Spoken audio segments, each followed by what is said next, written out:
comunidad de Expediente Umbra. Qué bueno que están aquí esta noche.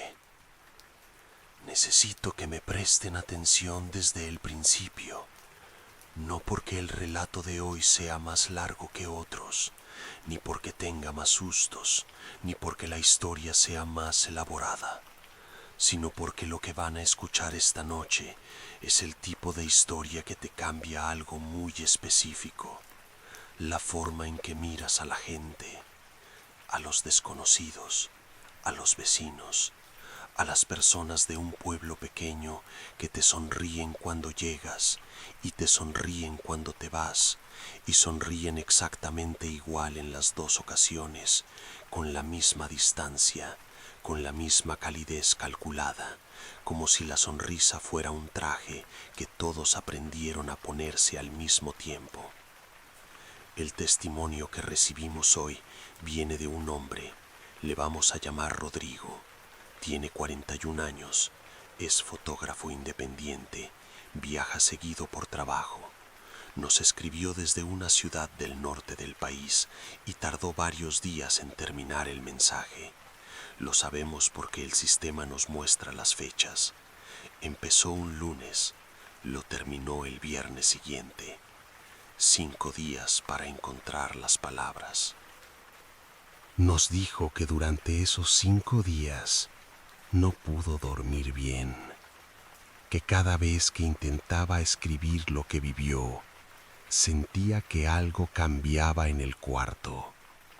No sabía qué, solo que algo se acomodaba diferente, como cuando percibes que alguien se movió en una habitación oscura y no puedes ver dónde está, pero sabes que ya no está en el mismo lugar. Nos pidió que publicáramos esto. Dijo que necesitaba que alguien más lo supiera, que mientras solo él lo sabía, se sentía demasiado solo con ello.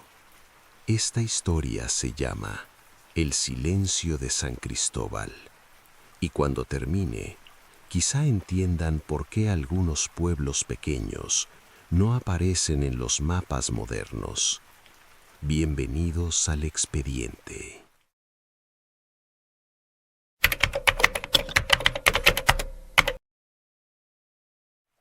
Soy fotógrafo desde los 23 años. Comencé haciendo bodas y 15 años, como casi todos, pero con el tiempo fui encontrando lo que de verdad me gusta: la fotografía documental. Pueblos, gente común, mercados, fiestas patronales, calles empedradas, viejitos sentados afuera de sus casas mirando pasar el tiempo. Ese tipo de imágenes que cuentan una historia sin necesitar ningún pie de foto. He recorrido bastante: Oaxaca, Chiapas, pueblos de Hidalgo, comunidades en Michoacán, lugares donde la gente al principio desconfía de la cámara y después, cuando se acostumbra a ti, se olvida de que estás ahí. Y esos son los mejores momentos, cuando ya no posan, cuando simplemente son. San Cristóbal del Monte lo encontré por accidente. Iba de paso hacia otro municipio, buscando una ruta alternativa porque la carretera principal estaba en obras. El GPS me mandó por un camino de terracería que no esperaba, y después de como 40 minutos entre cerros y milpas, aparecieron las primeras casas, blancas, con zócalos en color tierra, una iglesia al fondo, pequeña, de esas coloniales con la pintura descascarada que a mí me encanta fotografiar. Un kiosco en el centro de la plaza, 3 o 4 puestos de comida y gente, no mucha, pero gente. Paré el carro, saqué la cámara y sentí lo que siento siempre cuando encuentro un lugar así, esa mezcla de emoción y calma, como cuando sabes que estás exactamente donde debes estar. Debí haberle hecho caso a lo que sentí después, porque 2 minutos después de bajar del carro, cuando la primera persona del pueblo me miró, algo en mi estómago se movió de una manera que no supe nombrar en ese momento. Hoy sí sé cómo se llama. Se llama advertencia. El primer hombre que vi fue un señor de unos 60 años, sentado en una silla de madera afuera de lo que parecía ser una pequeña tienda de abarrotes. Sombrero de palma, camisa a cuadros, manos grandes cruzadas sobre las rodillas. Me miró cuando bajé del carro. Le sonreí. Él me sonrió. Hasta ahí, normal. Me acerqué, le pregunté cómo se llamaba el pueblo. Me dijo el nombre, San Cristóbal del Monte. Le pregunté si había problema con que sacara algunas fotos. Me dijo que no, que estaba bien, que el pueblo era bonito. Todo normal, todo amable. Pero mientras hablaba con él, noté algo pequeño, una cosa que mi cabeza registró y archivó sin darle nombre todavía. El Señor no me preguntó nada. Cuando llegas a un pueblo pequeño y eres forastero, la gente pregunta, ¿de dónde vienes? ¿A qué viniste? ¿Conoces a alguien aquí? Es natural, es curiosidad básica. En todos los pueblos que he visitado, en todos, siempre hay preguntas. Este señor no preguntó nada. Solo respondió lo que yo pregunté, con amabilidad perfecta, y después volvió a mirar hacia la plaza con esa expresión tranquila, casi sin expresión, de alguien que está esperando algo que sabe con certeza que va a llegar.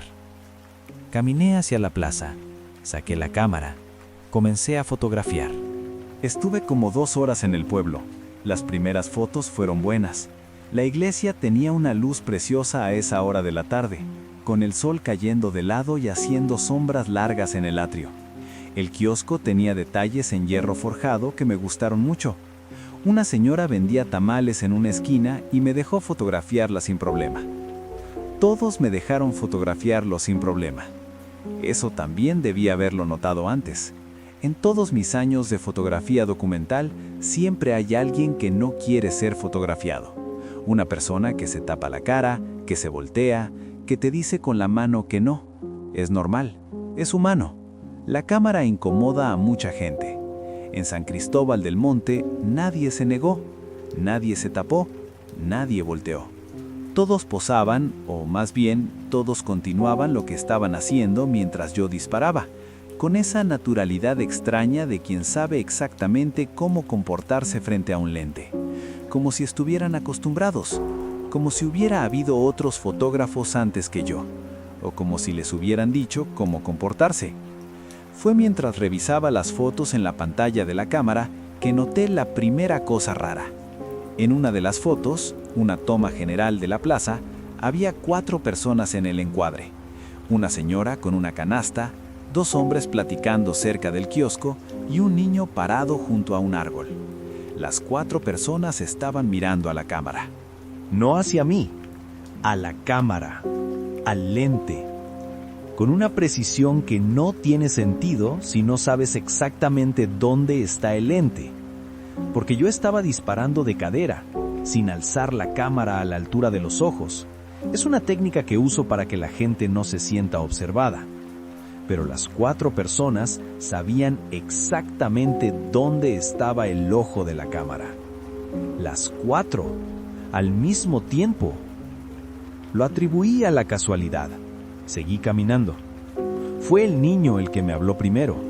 Tendría unos 8 o 9 años. Apareció a mi lado de pronto, sin que yo lo viera acercarse. Pelo corto, guaraches, una camiseta azul. Me preguntó si era fotógrafo. Le dije que sí. Me preguntó si iba a quedarse a dormir en el pueblo. Le dije que no, que tenía que seguir camino antes de que oscureciera. Y él me miró con una expresión que no correspondía para nada a su edad. No era una expresión de niño, era la expresión de alguien que está evaluando una respuesta, calculando algo. Y me dijo, muy tranquilo, con una voz completamente plana, mejor. Y se fue, así, sin más. Se dio la vuelta y caminó hacia la iglesia sin voltear. Me quedé parado en la banqueta con la cámara en la mano, sintiendo ese frío raro que no viene del clima, sino de adentro, de algún lugar entre el estómago y el pecho. Guardé la cámara. Empecé a caminar hacia donde había dejado el carro. Fue entonces cuando vi el árbol.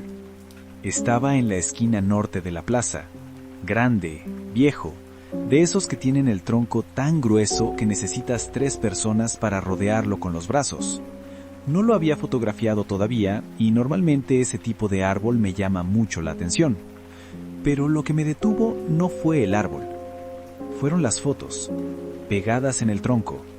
Docenas de fotos, impresas en papel normal, algunas en blanco y negro, otras a color, todas protegidas con un plástico transparente pegado con cinta. Fotos de personas, hombres, mujeres, jóvenes, viejos, todos con una pequeña leyenda escrita a mano abajo, como las fotos que se ponen cuando alguien desaparece. Me acerqué. Las letras eran pequeñas, pero se leían. No decían "se busca", no decían "desaparecido". Decían, en cada foto, la misma frase: llegó y no entendió. Conté las fotos sin querer. Eran muchas, demasiadas. 20, 30, quizás más, pegadas en capas, las más viejas amarillentas y arrugadas debajo de las más nuevas. Y entonces vi una que me heló la sangre.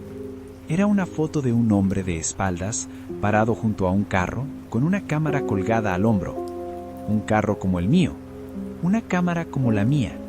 Y aunque era de espaldas, aunque no podía verle la cara, algo en la postura, en la forma de los hombros, en la manera en que cargaba la cámara, me resultó completamente familiar. Me alejé del árbol. Caminé rápido hacia el carro, sin correr, porque algo me decía que no debía correr, que debía parecer tranquilo, normal, como alguien que simplemente terminó de visitar un pueblo y se va.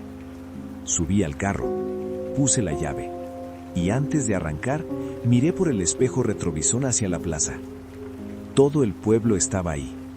No exagero, toda la gente que había visto durante las 2 horas que estuve, el señor de la tienda, la señora de los tamales, los 2 hombres del kiosco, el niño de la camiseta azul y más personas que no había visto antes.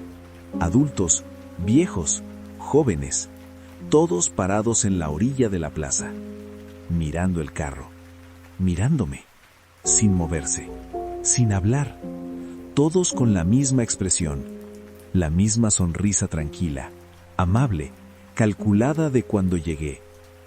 Arranqué, aceleré, no miré el retrovisor hasta que llegué a la carretera pavimentada. Llegué a la ciudad siguiente casi de noche.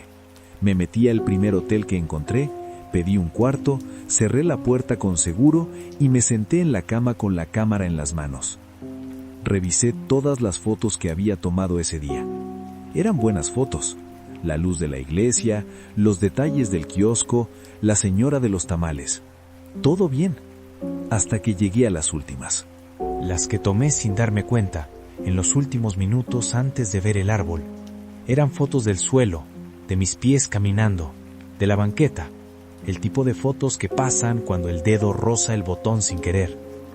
En una de ellas, tomada a la altura de la cadera, sin apuntar a nada, se veía un pedazo de la plaza al fondo, y en ese pedazo de plaza, perfectamente enfocado, estaba el árbol, y pegada en el tronco, entre todas las demás, perfectamente visible, había una foto que no estaba ahí cuando yo miré el árbol, o tal vez sí estaba, y yo no la vi. Era una foto de frente, de alguien parado frente al árbol, mirando las fotos, con la cámara colgada al hombro. Era yo, tomada desde atrás, desde adentro de la plaza, desde donde nadie estaba, cuando yo estaba ahí solo. Nunca encontré San Cristóbal del Monte en ningún mapa. Lo busqué durante semanas. Google Maps, mapas del INEGI, guías de carreteras antiguas. El camino de terracería que tomé aparece, sí, pero no lleva a ningún pueblo marcado, solo a cerros. Hablé con gente de la región. Nadie conoce ese nombre. Nadie sabe de un pueblo ahí. Un señor mayor en el municipio más cercano, cuando le describí el lugar, me miró un momento antes de responder, y lo que me dijo lo llevo pensando desde entonces. Me dijo: hay lugares que solo aparecen cuando te están esperando. No le pregunté más. No quise saber más. Lo que más me cuesta entender, comunidad, no es el árbol, no son las fotos, no es siquiera la foto mía que no debería existir. Lo que más me cuesta entender es el niño. Mejor. Eso me dijo cuando le confirmé que no me iba a quedar a dormir. mejor, como un alivio, como si mi respuesta hubiera cambiado algo, como si hubiera una versión de esa tarde donde yo decía que sí, que me quedaba, y esa versión terminaba de una manera que el niño conocía bien y no quería repetir. A veces pienso que ese niño fue lo único honesto en todo el pueblo, lo único que me dio, sin querer, una advertencia real. Nunca encontré San Cristóbal del Monte en ningún mapa. Lo busqué durante semanas. Google Maps, mapas del INEGI, guías de carreteras antiguas. El camino de terracería que tomé aparece, sí, pero no lleva a ningún pueblo marcado, solo a cerros. Hablé con gente de la región. Nadie conoce ese nombre. Nadie sabe de un pueblo ahí. Un señor mayor en el municipio más cercano, cuando le describí el lugar, me miró un momento antes de responder, y lo que me dijo lo llevo pensando desde entonces. Me dijo: hay lugares que solo aparecen cuando te están esperando. No le pregunté más. No quise saber más. Lo que más me cuesta entender, comunidad, no es el árbol, no son las fotos, no es siquiera la foto mía que no debería existir. Lo que más me cuesta entender es el niño. Mejor. Eso me dijo cuando le confirmé que no me iba a quedar a dormir. Mejor. Como un alivio, como si mi respuesta hubiera cambiado algo, como si hubiera una versión de esa tarde donde yo decía que sí, que me quedaba, y esa versión terminaba de una manera que el niño conocía bien y no quería repetir. A veces pienso que ese niño fue lo único honesto en todo el pueblo, lo único que me dio, sin querer, una advertencia real. Y a veces pienso en los demás fotógrafos, en las personas de las fotos del árbol, en cuántos llegaron buscando luz bonita y calles empedradas y gente auténtica para sus imágenes, en cuántos se entendieron a tiempo y en cuántos no. Todavía tengo las fotos. Las guardo en un disco duro que no conecto seguido. Cada vez que lo hago, reviso la última foto, la que me tomaron sin que yo lo supiera. Sigue siendo la misma, pero hace como un mes, la última vez que la abrí, noté algo que no había visto antes, o que antes no estaba. En el fondo de la imagen, detrás de mí, detrás del árbol, en la entrada de la iglesia, una silueta, parada, mirando hacia la cámara, hacia mí, con los brazos a los lados y la cabeza ligeramente inclinada, como alguien que espera, como alguien que sabe que vas a volver. Rodrigo nos envió 3 de las fotos junto con su testimonio. No las vamos a publicar, no porque dudemos de él, sino porque al abrirlas, al verlas por primera vez en la pantalla, todos los que estamos detrás de Expediente Umbra notamos lo mismo. En las 3 fotos, sin importar lo que se ve en el encuadre principal, hay algo en el fondo, pequeño, casi imperceptible, una figura, siempre en el mismo lugar, siempre con la cabeza inclinada, siempre mirando. No queremos que ustedes la vean también, no porque no les creamos capaces de manejarlo, sino porque hay cosas que, una vez que las ves, no puedes dejar de buscarlas en todas las fotos que tomas, en todos los fondos, en todos los espejos, en todas las ventanas oscuras donde se refleja el cuarto y se refleja la calle, y se refleja algo más que no debería estar ahí. Cuídense mucho esta noche, comunidad. Y si alguna vez toman una carretera desconocida y encuentran un pueblo que no aparece en el mapa, sigan de largo, aunque sea bonito, aunque la luz sea perfecta, aunque todo el mundo le sonría, sobre todo si todo el mundo le sonría.